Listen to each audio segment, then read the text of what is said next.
Welcome to the People of Animal Health podcast. The host of our podcast is Stacy Purcell.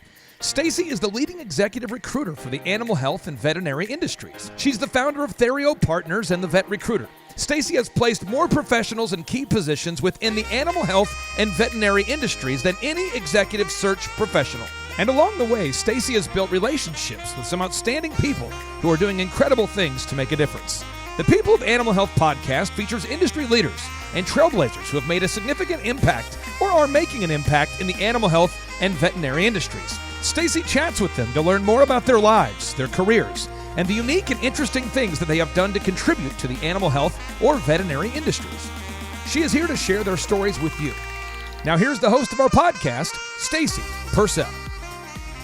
Hello, everyone. On today's show, we are talking with Dr. Zach Mills, who has had quite an interesting career. His career has ranged from epidemiology to biosecurity to private veterinary practice to the military and recently working for 4 leading animal health pharmaceutical companies. Welcome on to the People of Animal Health podcast. And how are you, Zach? Thanks, Stacy, and thank you for the invitation to be a part of this. It's great to be here. Today is Friday. It's been a fantastic day, and it's been a great week. So doing well, looking forward to an engaging weekend. I'm looking forward to the conversation. Yes, and I am so excited to have you with us here, Zach. I have followed your career for a number of years now, and I know that you've had so much success in your career. I would love to start off at the bottom and at the very beginning of your career. What was your life like growing up, and where did you grow up? I appreciate that. I've lived all over, but I got my roots right in the middle of the United States, and grew up in a small town called McPherson. Right in the center of Kansas, and spent my whole childhood there. Grew up, was in high school there. My parents are from Kansas. I've got an older sister and a younger brother, and we all went to high school there, and we all did our undergrads right there in Kansas as well. So it was great. I grew up the son of an attorney in a small town general practitioner, if you will. So it's the attorney who does a little bit of everything out there and manages. And my mother was a trained school teacher, but once she started having children, decided to come home and help to raise the kids because we were probably a handful and more than most wanted to deal with there. But it was great growing up there in the middle of Kansas, and really enjoyed it. And I think it's set a very good foundation. And I say this, you can get it anywhere, but I think that growing up in the middle of America, it's good, wholesome values, and I think that we learn things from both coasts, and we learn them from top to bottom, and so we kind of sit in and we're able to bring it all in and enjoy that. Yes, and I'm curious, Zach, when did you first figure out what you wanted to do professionally? A loaded question, right? Is it fair to say I'm still waiting to see what I want to do professionally? If you show up every day to work and it's something you enjoy, you're never going to have to work a day in your life. It's been said. I looked at a lot of different things when I was growing up. I looked at law naturally. I think that my dad had a huge influence, continues to have an influence on me. I love that idea of having that a good debate that's based on science and based on the facts and understanding that, being able to teach and having precision around the education. When I went to Kansas State University for undergrad and ran through a couple of different majors. I started in pre-med and engineering, actually, so mechanical engineering, thinking that was going to lead me to medical school. As I moved along, I became disenchanted with engineering. I didn't think that that's something I wanted to do forever. I love the life sciences, so went to studied biology, studied language. I had a chance to study abroad. I spent a year in Germany, living in a German town and going to a German university, living in a German dorm. I think that was a huge influence early on. Came back in and kind of pursued that with the life sciences biology background. And also, this was at a time that there were a lot of things that were going on and potentially changing within the medical and the human medicine industry. And there were some things that I just at that time didn't want to deal with. And so I wanted the medicine, I wanted the science, I wanted to be able to put that all together. And in veterinary medicine, I had one early mentor. I talked to him, Malin Voorhees, and he talked to me about veterinary medicine. And I threw a hat in to Kansas State and was fortunate to get accepted on the first try there. So going through veterinary medicine, you kind of asked about that career itself. And one of the things I tell people, and we'll talk about this later, I think, too, is that even though you're trained classically in one particular thing, either in undergrad or in a professional school, it's really just the beginning of a career, and you're setting a foundation on which you can move in a lot of different directions. And veterinary medicine is one of those careers that you can do so many things. I think people hear the word veterinarian and it takes them to one thing. But if you look at what veterinarians are doing around the world right now, you can find them in just about every walk of life. And that's what continues to fascinate me about this particular profession. You know, that is so true. I have found veterinarians working at human food and beverage companies. Years ago, the head of regulatory affairs for Coca-Cola was a veterinarian, and the head of quality for Campbell Soup was a veterinarian. So that's so true. Tell us about your early career, Zach. How did you get started at the beginning of your career? Yeah, I think the earliest part still, as you wind your way through veterinary school and you're looking toward those last couple of semesters and understanding what you want to do. And some people are looking at internships, some people are looking at going into private practice. When I was in veterinary school, I was also looking at infectious disease research, working with Debbie Briggs a little bit on some rabies stuff. And I started looking to see how I wanted to move from a DVM to a DVM master's program within that program, but also was really fascinated and through readings all the way along, sort of infectious disease, public health. It's really a very pertinent topic today, but back then, the DACS doctors that had gone to Kansas State as well, some military husband and wife teams, sort of looking at the hot zone, these other ones. I love this stuff and find it really fascinating. And so I found a program at Colorado State doing biosecurity, applied for and was successful in that one, and continued studying that infectious disease area. And epidemiology and statistics early on were a part of that as well. So that early part was really focusing on school veterinary graduate work. And then I was at Colorado State for 3 years, and then looking at and reflecting, was this what I wanted to do, or other things? I hadn't done any private practice, so left the university and went into private practice and a 7-doctor practice in the Denver area. Opened my eyes to what that was, and it was fantastic.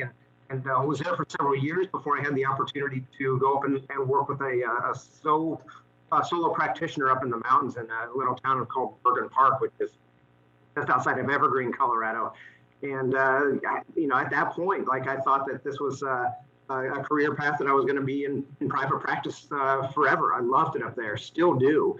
The people, the clientele, the animals, everything up there, it just made sense. But it was also at that time that I started to miss some of the things that I loved about that early part of the post DVM studying, and that was being right on the forefront of medicine, the cutting edge parts of things.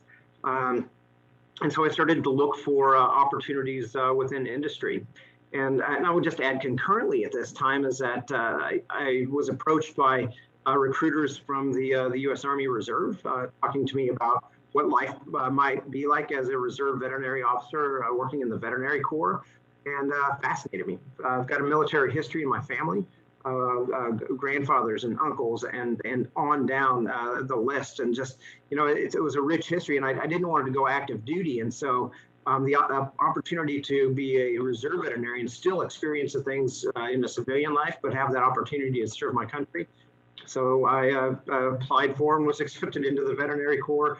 Started the application at the end of 2002, got accepted in February and signed in February 2003.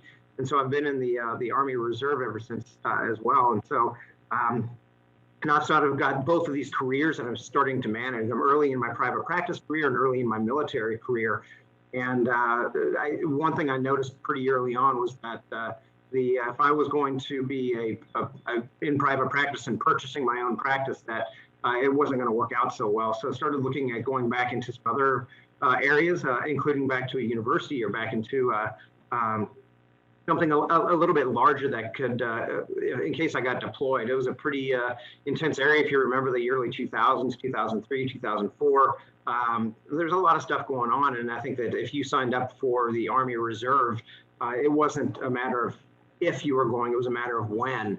And so I really enjoyed some of the things looking at animal pharmaceuticals and getting on the cutting edge of that. And I looked at that earlier in my career, but I hadn't really been that serious about it. But I put it in an application for an opening for an area technical services veterinarian for Pfizer Animal Health. Pfizer Animal Health is no longer here, but they exist as Zoetis. But within that application, as an area vet, it was the longest application process I think that I'd ever gone for. It was longer to get into that than it was to get into the military, but was offered the role there. And that was the beginning of really the rest of the career and opening things up. So I accepted that position. It was based out of Denver, Colorado.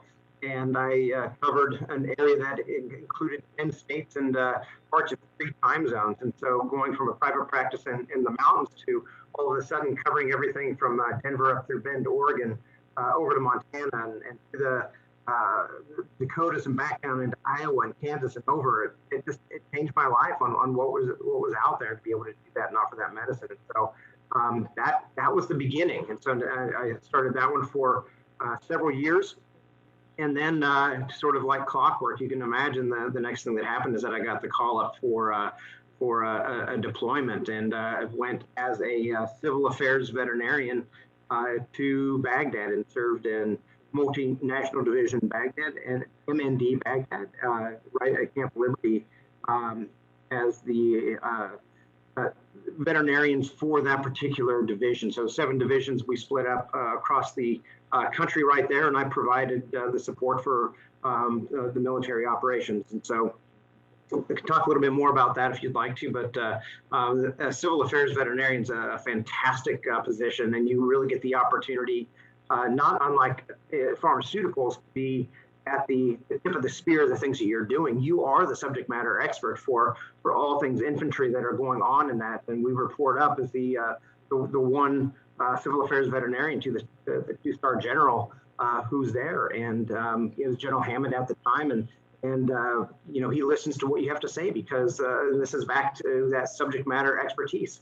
There's nobody that can replace a veterinarian for what we do, and yeah, it was a great learning opportunity. It was a pretty hot area at the time, but I think I was able to make a difference. The feedback that we got was fantastic, and it continues to provide a little bit more foundation in the decision-making process, helping to be around people, leading people, being in adverse situations, and being able to understand people in different walks of life. Well, I do in a minute want to get to your animal health industry career, but I'd like to talk more about your military career because that is fascinating too. I'd like to know more about the experiences that you've had there. What exactly were you doing over there, and what was the biggest challenge that you faced in your career in the military? A bunch of great questions on that one. In the military right now, veterinarians are found primarily in the Army. And with the Army, they're in the active duty and in the reserves. And within those 2 areas, there's also veterinarians that can be found in the Air Force and public health, but the bulk of them are in the Army. And I usually tell people that they fall into 2 general classes.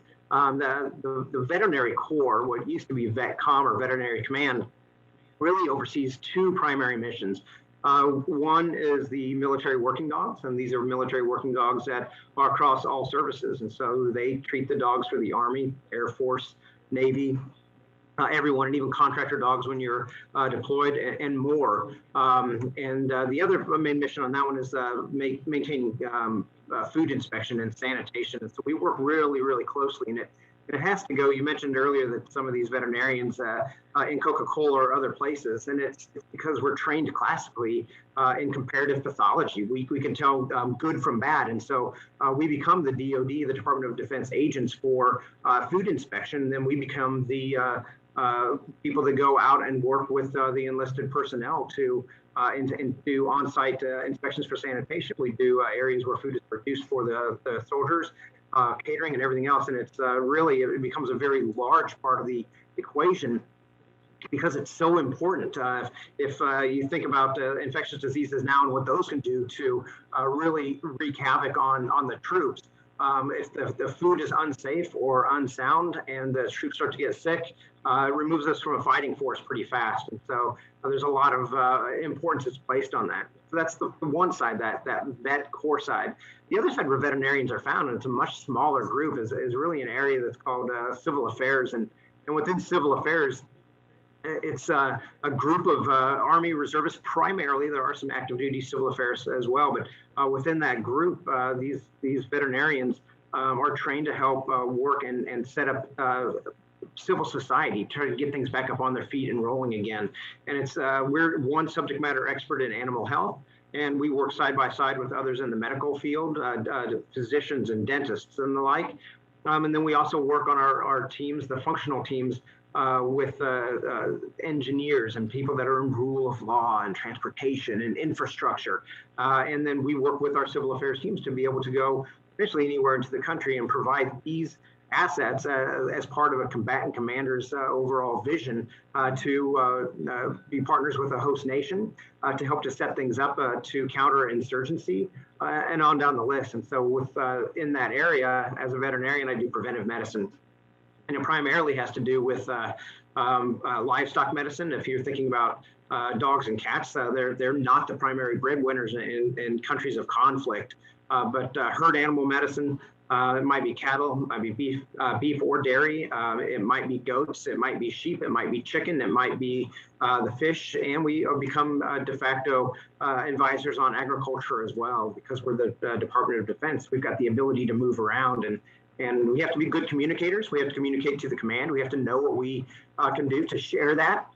And we also have to be able to leverage subject matter expertise outside the military as well. So we don't have to know it all, but we need to know somebody who knows it all. And so we work with people that are the Department of State or USDA. We leverage expertise across universities across the United States and realistically around the world. But the United States universities are our subject matter expertise as well. So it's a fascinating career. It allows us to do a lot of different things. And so in Iraq, when I was there, was really trying to work to stabilize the area. We also worked to identify local veterinarians to help them to come back in. There was religious conflict between the Sunni and the Shia, and so we had to be able to be sensitive to that. Being able to move from really a social society and trying to move them more towards a free market or a capitalism or something in between where you're driving the value of the veterinarian. And so we had to understand how to try to create value within a person and identify that so that there was a needs base for people to call in and being willing to pay for a service. And we could do that if we went in working with these veterinarians. And I don't go in, we as civil affairs veterinarians, we don't go in wanting credit. What we want to do is be able to leave and watch somebody be successful. And so we never want to take jobs from people. We want to set them up, be successful. And if we leave and they're able to continue on and do it, then we've been successful. And so we would work with these veterinarians on doing relatively simple things. And it's not that they couldn't do them. It's just that we had access. We have ability to get the products or the medications. And so we can go in and do deworming, really simple things, vaccinations and simple things. And if we could show that over time, that if you utilize the veterinarian and paid for a service, the value of the meat or the fiber or the animals in general are going to be increased. And so you're creating value within the animals through the efforts of the veterinarians and being able to leave on that and creating that relationship. And I think that we were reasonably successful in doing that. And it was something where people ask a lot, like, did the Iraqis want you there? Did the people that were there want us there? And I can say that it was my experience that when we went out and worked with them, with the populace and what we were able to deliver, they not only wanted us there, they wanted us back again. It was a very rewarding situation on that. So that first deployment, it was a little bit hot just in that particular time. It was right at the end of 2007 when I got the notification. Showed up in 2008 in January, and I was there for 6 months. And, it was a pretty interesting time just because we had, at that time as well, the surge was starting. Things in and around Solder City and all these words that, if you remember that time, were going on. And so we had to learn how to maneuver in a way that was going to be safe for us, safe for the people that were working with us, and safe for the veterinarians. And so we worked really closely with not only our support troops, but our allies on the Iraqi army to create cordons to allow us to work in relative safety in there. So it was a rewarding trip and pivotal in some of the decisions that I make today. Fascinating, very rewarding and also very important work too. And, Zach, that you were talking a little bit ago about your transition into the animal health industry, and you've had these different careers, the military, animal health industry. You talked a little bit about Pfizer and that transition. Talk more about that. What was that transition like for you, going from the military into the animal health industry, working for a leading pharmaceutical company, and tell us more about that, if you will. Yeah, for sure. That moving from private practice into Pfizer, it was sort of a day and night, and it almost felt like a private practice was a cowboy operation, and all of a sudden we entered the big league on this, and it was something that I hadn't been exposed to. Even seeing our pharmaceutical representatives when they would come by, I still didn't know exactly what they did or how vast it was, but entering into it, the first thing I noticed is that essentially we had to go back to school. We had to learn not only our products, but everybody's products, be able to go back through and relearn processes, infectious disease, immunology, and the like. And the training and the rigor, the things that we had to go through from leadership training, presentation skills, and this first time, in that first year, really, where you're going around and doing shadow rides with other veterinarians and watching them and seeing them. It was just, it was fantastic to watch these people who just they could so fluidly move around and talk and what they were doing. And you could look at it at that time, like, I want to be like that person. I want to be able to say those things. It was so good. Like, I felt like I was okay in an exam room. I felt like I was pretty good at developing relationships with our clientele and working with them on their pets. But this was a whole new world. And so it takes a while, the investment and the time and the energy and success, it was so good. And so that time as an area veterinarian, you really have to be in the position and for about a year before you understand what your job is. Because there's so many different facets to being able to deliver that. And so internal training with the sales rep, external training and delivery of information to veterinarians in private practice. And, across the Rocky Mountains, you'll run into small animal exclusive, and then you run into some mixed animal practices, and you're learning how to deal with them all the way up. But it's a pretty vast area to be able to do that. But it was incredible. And so I was in that position and going through my initial training when I got the notification that I was going to be deployed. And so I was gone for that amount of time. And I do just want to say that while I was gone, these colleagues that I barely knew at Pfizer were the kindest and most generous people that I knew. They would send things to me. They sent them to people within the teams that I was working with. They wrote letters. It's just so great. And I was recognized within our national sales meeting. I didn't even know many of these people because I had just started in the fall in 2007 and being deployed in that January. And yes, recognized by the head of the companion animal division on stage and putting a slide up of me. It's these little things that really let me know that, this company cares and these people care about you and what's going on and these things matter. And so when I came back, I sort of jumped in with 2 feet and started doing it again and went on with being an area vet for a bit more time before a few more opportunities came up. The next one being a pretty fascinating one where it was called a strategic services position. I was a strategic hospital liaison. And so as a liaison, we work with universities and work with specialists. And we really try to understand where they are and the thought leaders so that we understood how they could influence. That works with me, these skills with that to this day. One of the lessons I learned at that, and I remember Mike McFarland asking me too, he's like, Zach, if you're going through this and you're going up and you're at this point just a DVM, like how are you going to identify with somebody who's a DVM with a master's and a PhD and board certified in this and thinking about that and it was really at that time like really we're all just people and we're still just veterinarians and we want the same thing. And so if you can find those common grounds and that common interest and you can bring it down to the core, then you can work together and to identify how you want to work together to make a difference. And that was that initial pivotal place that just not being intimidated by other people because we're all on this planet for a pretty finite time. And if we can find that way to work with each other, it's going to make it a lot better. And that was one of my favorite positions, realistically, of all time. It was on a team of high performers that were doing the same thing, but there were just a handful of us doing some pretty incredible work and being able to deliver that. So did that position for several years. And then I had the opportunity to apply to lead a group of veterinarians up in the Northeast. And so I grew up in Kansas, but at this time I was living in Colorado, and I was covering those 10 states and 3 time zones as an area vet. And then I covered in the Southeast across Arizona and California and Colorado. But I had the opportunity to move with Pfizer up to anywhere really in that region in the Northeast. And it's a scary opportunity. And honestly, I loved Colorado.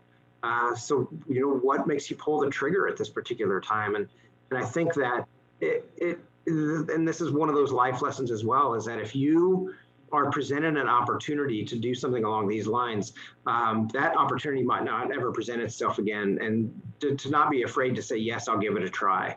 And if you're willing to give it something a try like that, it can be immediately rewarding. And I think that the converse on that is never doing it and never seeing what's out there.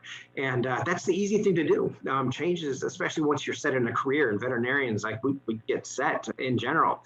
And so to be able to pick up and move, but those opportunities, when they come, don't be afraid. And I would say that you can always go back. Colorado is still there. Private practice is still available. I can still go back to Colorado to this day if I want to do it. But that opening that up and being able to say, yes, I'm willing to go and try one of these things to learn a new part. It was eye-opening as well. And once that started, that allowed me to get people leadership under my belt. And I've done people leadership in the military, but getting it within the pharmaceutical animal health arena was really important. And it's one of those things that I think people need to get onto their resumes if they want to advance through industry. And there's nothing that says that people need to advance. If you are an area veterinarian coming in and working in animal health, that's a great job. And there are people that do that job and they stay in that job and they thrive in that job and they do extremely well in that job. Individual growth and just continuing to be that contributor on those teams. But if you want to try to move up and do different things, there's a few things that people need to start to look at getting onto their resume. And one of those is people leadership. So I think you need project management, and I think you need to have budgetary responsibility or fiscal management. I think you need that. So people, projects, and money. And if you're able to do those things, it gives you that leg up so that when people are evaluating you for what you've done, you've got that experience on that on your resume. Yes. Yeah, you said some really good things there. And, one of the things that you said is be open to opportunity. When opportunity, comes along, you said you can always go back to, private practice in Colorado, for example, but, take advantage of those opportunities when they come along. I also like something that you said earlier back. You talked about we're all just people, working together. That's the same advice my mentor gave me early in my career. I was in my 20s. I was doing executive search. I was supposed to be calling CEOs, Fortune 500 companies. It was a little intimidating, and my mentor said, hey, they're all just people. We're all people. So, that's great advice too. You've had so much traction in your career. I mean, it looks like, you've just had success since the very beginning. But was there a point in time where you said to yourself, I've made it in my career, or did you feel like there was a time when you really felt like you gained some traction within your career?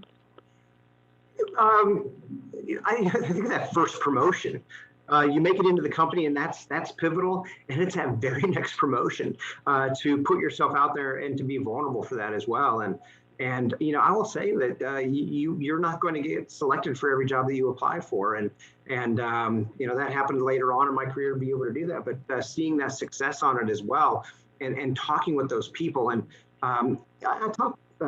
A lot of through my jobs, I've met and worked with most of the veterinary schools, and I've been invited to come in and speak with them and with the veterinary students about this exact same topic, and letting them know what needs to be done in their careers to start to advance. And this is being able to be open to those career opportunities is going to serve them for the rest of their lives. But I think that keeping that open mind and being willing to say yes to certain things is one of those key things on that, and the mentors that help you with that. But I've built a broad network of people as well, and I got advice early on that you're going to find mentors within your industry. That's the easy part. The hard part is finding mentors that are outside of your industry. And so speaking with people that are outside of veterinary medicine, but in pharma, speaking with people who are in industry, but not in animal health at all, and understanding what's allowed them to get from point A in their careers to the point B in their careers. And one of the people that was really pivotal there was Vanessa Mariani, and I put her name out there because when she spoke, I just really wanted to listen to the things that she had to say, and she talked about planning your career path and then working with the right people to make that happen. Making sure that you've got mentors that are there and helping to look out for your career as well, and helping to see opportunities early on so that you can help to make those as well. But looking for the next 2 job opportunities that you potentially want, and then looking for the gaps in where you are now and both of those. And so when those opportunities come along, that you're ready and willing to step out there and get either the experience or the education needed to be ready for either of those, and let people know early on that your career interest involves those. So that if the opening comes up, let it not be a mistake ever, that they know exactly that your interests. And so don't leave it to chance. And I will say that I've seen this before where I post a position, or somebody on my team will post a position, and it's a fantastic opportunity, and all of a sudden somebody on the team, and this has been throughout the entire career, will raise their hand and say, you know what, Zach, I've always been interested in doing that. And my response is, you know what? This is the first time I've ever heard that you're interested in doing this. And so as opposed to those people who've been talking about it and opening it up and building those relationships with me, leveraging that network and getting it out there. And so when I work with people on my team now, it's talk to your direct managers, talk to your bosses, talk to those around you, understand what the next 2 opportunities are so you're ready for either one. Seek that education and or that experience that you don't have, that gap in, if you're not ready now, you might be ready in 6 months or a year or 2, but what is it you need to get done, and knock those out and let people know that you're there and still interested in doing those things, so that when that opportunity comes, you've positioned yourself, you've let everybody know, and you've built that network to vouch for the successes that you're going to hopefully be able to deliver. So long-winded answer on that. Yeah. Yeah, that's so true. The importance of network, and you said building a broad network, and let people know that the areas of experience that you want to get, because if you're not letting people know and talking about those things, they won't know, and they may not think of you when those opportunities arise. So let your network know what kind of experience you're looking to gain, so they'll think of you when those opportunities come up. Zach, I know that you've had massive success. Most successful people also have some low points through their career. Walk us through the highest high and the lowest low of your career. Interesting on those.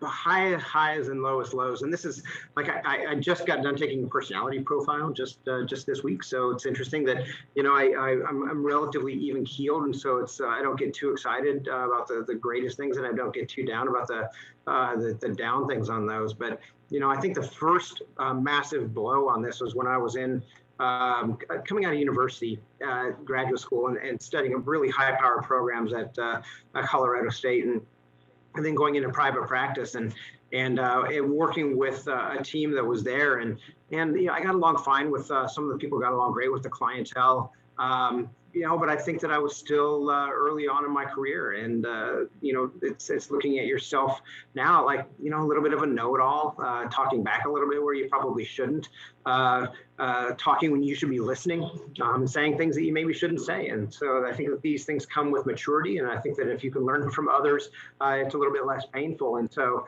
when it came time to separate from that first company, in private practice, it was the very first one that I was with, the bigger one, and we just had it was a great practice, but a difference in the vision where we wanted to be able to go. And I got called into my office by one of the owners, an associate owner, and the associate owner's like, what, Zach, you and I get along great. You do a great job of managing up, and you do a great job that I see out there, but just rub some of the people the wrong way, and it's so there was a lack of emotional intelligence on that, I think. And it came down to, do you want us to fire you, or do you want to resign? I'm like, wow, where did that come from? But private practice, and that was a really tough conversation. But in doing that, then there's a little bit of pride in that as well. So I'm not going to get fired from this.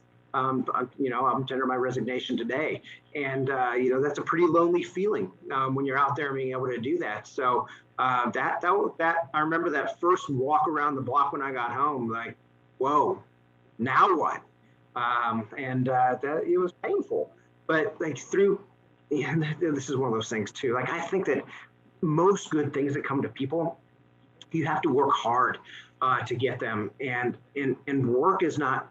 It's not easy. And so that pain, and whether it's working out physically, or going for a run, or going through veterinary school, these things are hard, and they hurt a little bit. And I think that first one, that it was a pretty painful lesson. And so having to face that first conversation, I struggled with it, but I was able to secure that position up in Evergreen, and really that opened up a bunch of brand new opportunities as well. Next life lesson on this is sort of glass half full or glass half empty. And now I would like to say I never look back. Like, always looking for, wow, now what do I get? And so I remember reading the book Way of a Peaceful Warrior, Dan Millman, years ago. A buddy of mine, Dan Kellogg, had recommended it. And there's a parable that's in there, and it's a farmer that talks about his son going off to war and how bad it is. And he's like, is it bad? Is it not bad? And so it just progresses all the way through. And so just questions of all those things, because there's good in everything that comes from that. And so trying to instill that as well on an even keel, and looking for the bright side of things, because the opportunities just on the other side are just around the corner. You don't have to wait very long. And if you've got that training as a veterinarian, and if you've got a positive attitude, the jobs, the positions, and if you're willing to put yourself out there, and if you're willing to move, really the world's your oyster on what you want to be able to do if you're able to continue to build that and deliver a good product. So that's a low. The highs within the career itself, I think that one, graduating from vet school, like I just remember walking across that stage, and like, it's not that I never envisioned seeing myself there, but since I hadn't thought about going to vet school at the beginning of undergrad, and then finished with a DVM, that was a pretty good one. Securing the positions the initial ones, I had the position for graduate school at Colorado State was wonderful. That first job in Pfizer Animal Health, it was fantastic as well. And then I think that first role as a strategic hospital liaison, knowing that I could advance within the company, and those are really highs. And within each of those, I can look, and whether it's in the military or in the civilian side, it's being able to help people and make a difference, and look back and say that there are tangible things that I know that I hope to contribute to through a team effort. And I'm not seeking individual recognition on them, but as a team effort to be able to do these things. And individuals and teams and groups in the veterinary profession has benefited because of them. Yes. So when we do have those setbacks, there's learning opportunities, and then you just have to bounce back. And your career has, you've had so much success since that the low point that you mentioned. Zach, over the years, how have you seen the animal health industry as well as the veterinary profession change? Both, yeah, is pertinent and continuing to change. I think that there's some big things that are early on. I think the changes in medicine, the obvious ones are the watching more and more female veterinarians come in and creating a much more diverse profession. But we're not, as a profession, diverse enough yet. Studies have shown consistently that no matter what you're doing, if you've got a diverse group and on the team, that your outcomes are going to be superior to those of a homogenous group. And so the more diversity we can get in, the better. And that's across every walk of life that we do it. And so striving to continue to do that for tomorrow is even more important. So that's a big one. I think watching sort of the corporatization of veterinary practice as well.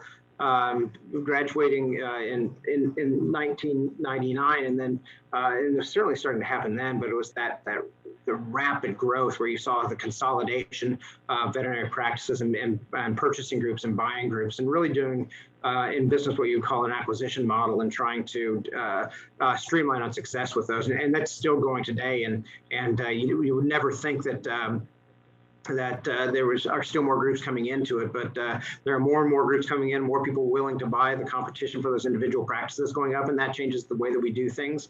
And then there are certain medicines as well that I think are just pivotal to the way that we've done them as well. And certainly I think some of the pairs through the 1990s and the way that we've done those, the isoxazolines recently, and updates with monoclonal antibodies and some of the stuff that we've done on that as well. That's just, it's extraordinary. And as you look toward tomorrow, what's it going to look like? And it's understanding where veterinarians are, what they need, what the end user. So that's the animals are the end users. We get to speak on companion animal side, but dogs and cats and their owners, and trying to do things and put ourselves in their shoes so that we're delivering products and services that help to build that human-animal bond and make things even better for them. I think that that has come a very long way. Instead of the animal being a pet, it's now a family member. Instead of being in the backyard, move from the backyard to the house to the bed, and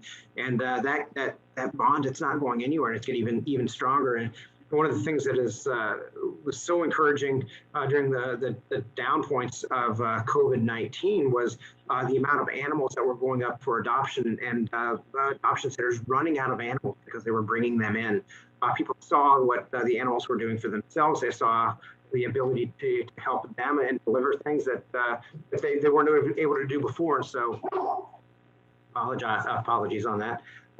I too have dogs, but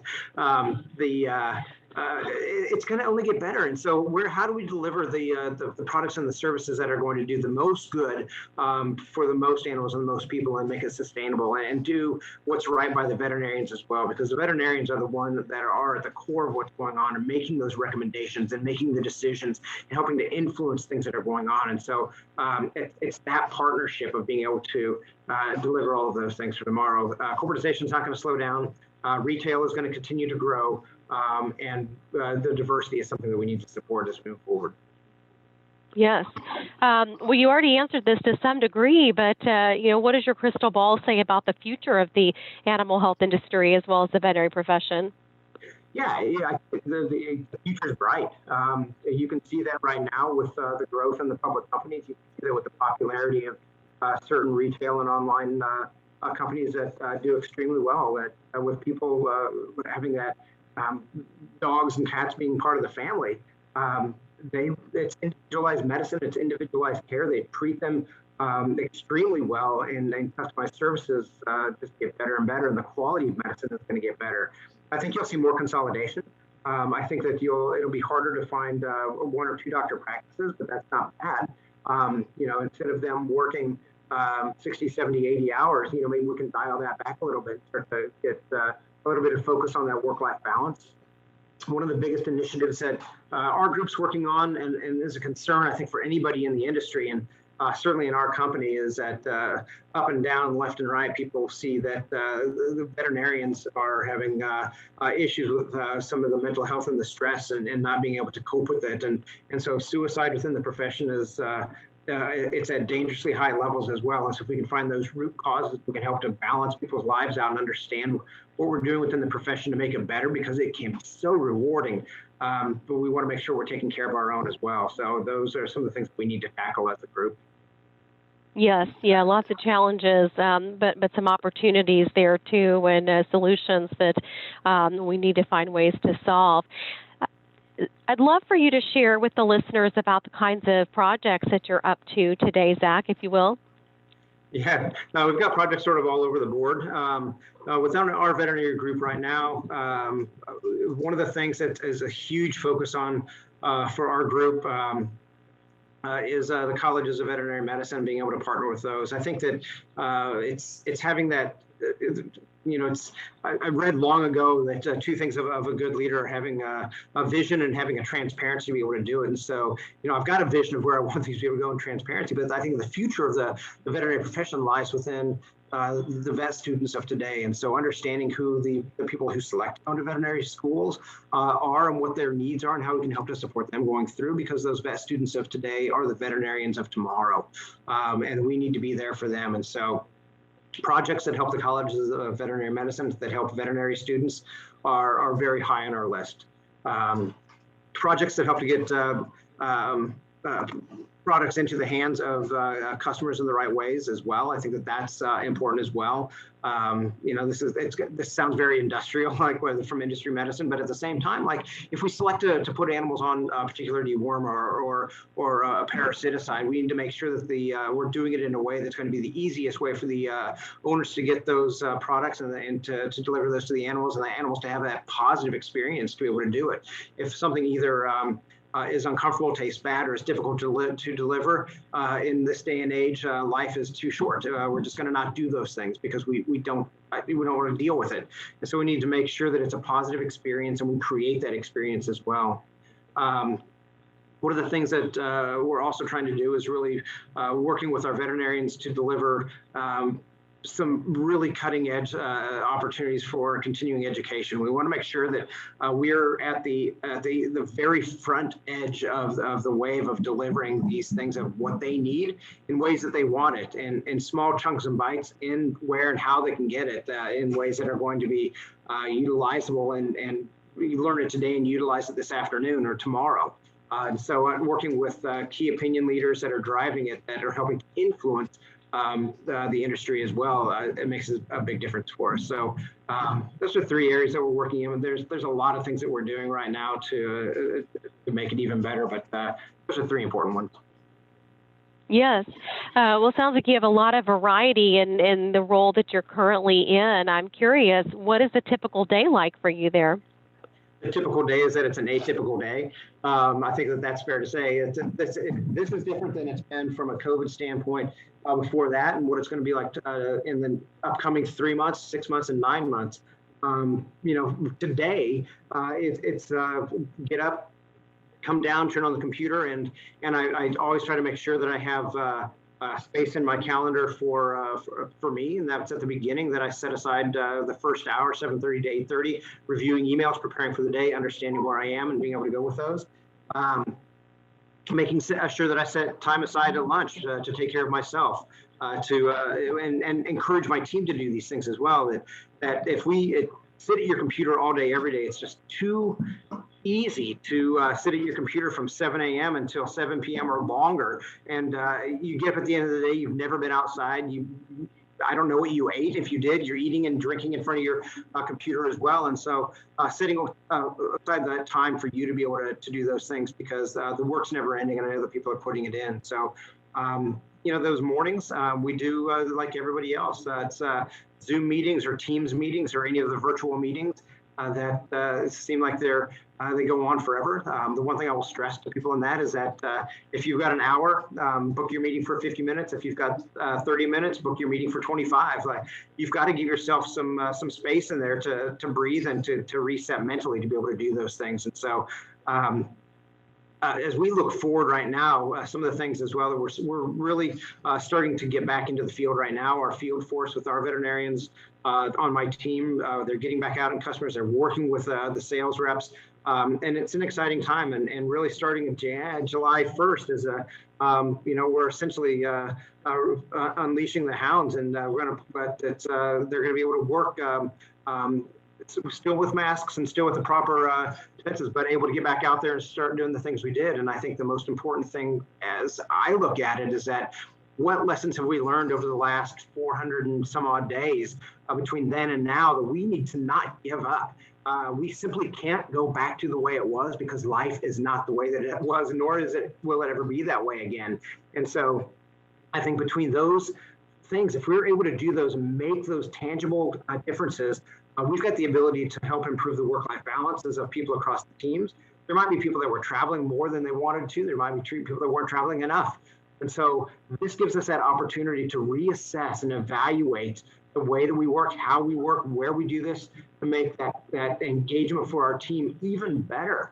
And we want people to make this the place where they want to work. I want my team to be happy. I want them to come look up and say, if it doesn't feel like work, then you never have to work a day in your life. And we strive to do those things. And so we've got a lot of opportunities here, but the easy way out is to just go back to thinking to go back to the way there was. But as we mentioned earlier, nothing good comes without a little bit of pain and hard work. And that pain and hard work is going to be figuring out exactly that next balance in life for us. Yeah, that's some good advice. Evaluate, create some space. Take a lunch, take some breaks, take some time for yourself. Those are some good daily habits. And Zach, what are a few of your other daily habits that you believe have allowed you to achieve success throughout your career? The one thing it's going to come down to one thing, and that's just making sure that I try to exercise. I try to do something outside every day. I run, I trail run. Probably 95% of my runs are on trails with dogs.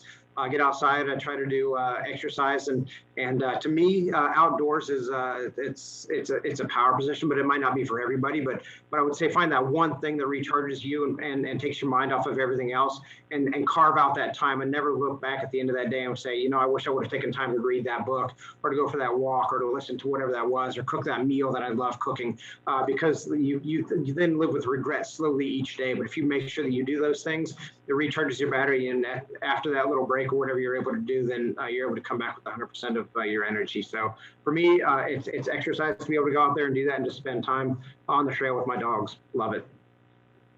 That's so good. Take the time, schedule that space for yourself. You mentioned a couple of people earlier back, but what mentor has made the biggest impact on your career so far? I've mentioned a few people with that as well, but I think that every time I've come either across a boss, so my director or manager, and people that I've set aside as absolute mentors, they've all given me a little bit of sage words and advice, and you take these nuggets and you package them away, because you can't apply all of them all the time, but you can apply some of them all the time. And so I mentioned Vanessa Mariani and balancing a career. I want to mention Rod Kelly when I went to business operations on the cattle side, on the livestock side at Pfizer. He gave me some very sound advice on looking at what motivates people and how we want to be able to do that in decision making and weighing why you would do or not do something. I think that was really important. My military career, look back at John Belfridge. He was an 06, a colonel at the time, right when I came in as a very young lieutenant. He helped to craft my career through the military, and I think about the things that he said and did. Wise words from my parents, from my father, on work and work ethic and the way that we do things. We can go on, but I think that the list is long, but those are some of the key people when I think about that. JP Hendricks, this is an interesting one. I went to a boys camp as a young lad, up in northern Minnesota and continue to work there still. I've worked there as a camp counselor for about 10 years on and off, but I still continue to go up and lead out trips there. JP Henry's, his sons, Brian and CJ and Mike, main ones, Bruce as well, but the three main sons, like their words and dealing with kids and helping to make their lives better as well, and to be a counselor and a mentor to these kids and being a role model and an example. That's one of the things as well too. You never realize at the time that the words that you say and do can make a difference, but those guys, they do that. And I think that as veterinarians on my team and as I hopefully as a leader, we've recognize and we need to know, and I tell them that I don't care what your position is. If you're a veterinarian within the company, as an animal health company, you are a leader, and people look to you and they watch you and they learn from you, and you're setting an example even when you don't mean to. And so we're helping to mentor people all the time, whether we like it or not. You mentioned some advice that others gave to you, like Rob Kelly, for example. What advice would you give to the younger version of yourself? Be a little bit more humble at the beginning. Be in tune to some of the emotional intelligence things that go on as well. So, I mean, there's certainly early on, I would say, from a training standpoint, I would say as you're going through your career, try to balance out what you need to get from a business aspect on it. You need to be very fluent in financial acumen, what that means from a finance, from an accounting standpoint, be able to sit at the table and have the conversations. If you are that leader, you need to be able to make sure that your voice is heard as well. Some of the key things in those walk around things are be willing to take a chance. You can always go back and do the same things. We mentioned that earlier on being able to make that move from Colorado. Don't be afraid to try it, because the easiest thing to do is say no, and then you'll never go anywhere. But if you're willing to take that opportunity, that chance, you will find success on the other side. So I learned from those and try to pass those on to the people on the team as well. Subtle. What other messages or yes? What other messages or principles do you wish you could teach everyone? This is the characteristics of leadership as well, and so it goes. The military does a very good job with this as well. So integrity, I think, is keeping that at your core. Don't compromise what you believe is right. So I think that do those the honesty and the integrity. Be curious. Always ask the question behind the question behind the question. Understand and question why people do things and how they get done. Just don't be afraid to risk some things as well. And I think veterinarians are a pretty conservative group just in behavior, and so they don't naturally want to put themselves out there for failure. But if you put yourself out there on the edge, there's going to be a safety net there for you as well. But don't be afraid to try that. Yes, that's good advice. We find, I have another question for you that I've known to ask our guest, and that is, we find that most successful people have some idiosyncrasies that are actually their superpowers. I'm curious, Zach, what idiosyncrasy do you have that may actually be your superpower? I think that this is probably one of the things that you probably need to ask the people who are on my team versus asking me what's idiosyncratic about me. Because if you brought my team in and had me leave the room and say, what's idiosyncratic about Zach, and they might come up with a whole new list, and I would be able to learn from that. But the one thing I guess that I want people to be able to know is that I want people. I'm a frank and direct communicator, and that is idiosyncratic in itself. But I also want to be able to set an environment where we are able to give and receive feedback in ways that make our lives better. People, they avoid it because they think that we're trying to hurt people's feelings. People are indirect communicators around those, and it delays things. And if people never give you feedback to change a behavior, you're never going to be able to improve. Nothing will. So being humble enough to ask for it, and then gracious enough to accept it.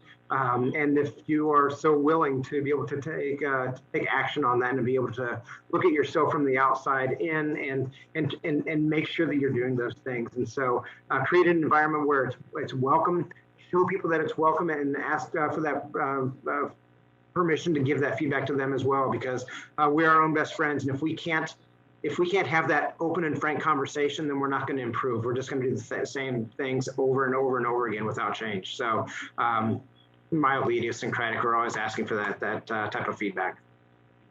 That's true, because we all have our blind spots, and we don't know what we don't know, and we don't know unless somebody gives us that feedback and advice. I read a book by Jack Canfield, the author of Chicken Soup for the Soul, and it's called The Success Principles, and he says feedback is a gift, and he said actively seek out and ask for feedback. I know some people are afraid to do that because they don't want to hear anything negative, but unless we do ask for feedback and receive it and look at it as a gift, we can't learn. So I love that. That's great advice.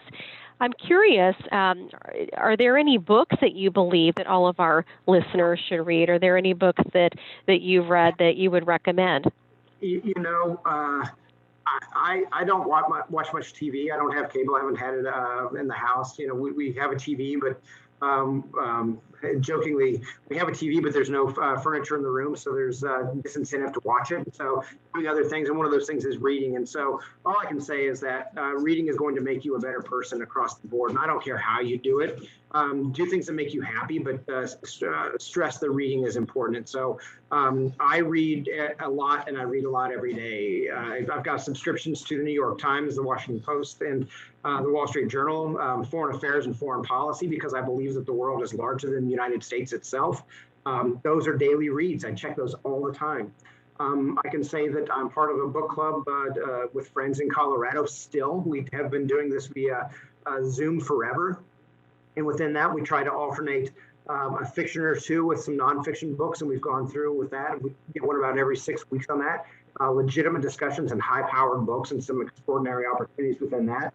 And then just through reading. And I think over the time that I was deployed, I think that I've read 26 books, and I've got several that I just finished now, and I've got 3 more that I'm reading. And so I think that it's not one that is out there that's going to change you. It's you pull things from all of them and all over the place. I just finished Anthony Bourdain's Kitchen Confidential, understanding the underbelly of kitchens in New York, and also finished a book by a medical entomologist called Mosquito, and it was fascinating. I didn't know what I was getting into about the infectious diseases that mosquito have done that have changed society. Also just finished William McCraven's book, and the Admiral in the Navy, a 4-star, and the whole sea stories he just regales us with some of his experiences across his life. And so those are ones I just finished, and I've got 3 books going right now. One is Daniel Yergin's book called The New Map. He's written several different books on and around oil and fossil fuel, but looking at that, redrawing those. Another military one called Indianapolis by Lynn Vincent, and I'm also reading a fiction that was described as a brutal description of New York in some of the pivotal years in the 70s called Last Exit Brooklyn by Hubert Selby Jr. So the lists are big. All I can say is that read things that make you happy, do things that are going to do it, but don't rely on your smart devices, and try to get more in there, because it makes you a better vocabulary. It brings joy. It takes you into a new world and sets yourself apart. And there's plenty of business books. There's plenty of books on teamwork and how to do all of those things, and just explore them. Like, what's the worst that's going to happen? You don't like it, you're going to set the book down and try something else, right? Don't be afraid of it, because the gifts that we have within the books are great. And I would only add too, like in today's society, don't be afraid to pick up a hard copy of a book or a paperback, but don't be afraid to get it on Audible either. Like I think that's great if you want to run and listen to it, or drive and listen to it, and leverage these things, and let's stretch our minds and grow during the time that we have. So I hope it's not a cop-out answer. What I'm saying is I love reading and I love literature. I love that. It's amazing how much time you have to read and do those things when you do turn off the television. You and I have that in common, Zach. We don't turn the TV on in our house, haven't watched it for years, don't have time, but it's amazing how much time you do have when you do turn off the TV. Well, Zach, you have got the mic. What is one thing that you want to share with our listeners of the People of Animal Health podcast before you drop the mic today? I love that ending. It's a super clever one. But I think that the few things, like one, the future's super bright out there. Two, we can never do this alone. We need to rely on those around us and building that friendship and building those inside and outside work to be able to do those things and do the things that make us happy and don't be afraid to take a chance. And if you can do those things, life's going to be pretty good. And I would say that a career in veterinary medicine, it's limitless on what you can do. And if there's anybody out there that wants to talk about what my career's offered me, I'm certainly available. I want to be able to help and provide that guidance as well. But there's so many veterinarians doing so many wonderful things that you just can't go wrong. So it's a great career, and I look forward to whatever the next step in veterinary medicine, what it brings me, because I know it's going to be exciting. It'll be a challenge, and it'll be hard, and it'll be rewarding. So thank you for the opportunity. Yes. Yeah, so the future is bright, and take chances, everyone. Zach, thank you so much for joining us today on our podcast. I really enjoyed listening to you talk about your career. You had some great things to say, good stories. Like I said, I followed your career for a number of years and learned so much more in depth about all the work that you've done in this great industry. Thank you so much again for being here with us today, Zach. You're welcome, and thank you for the opportunity.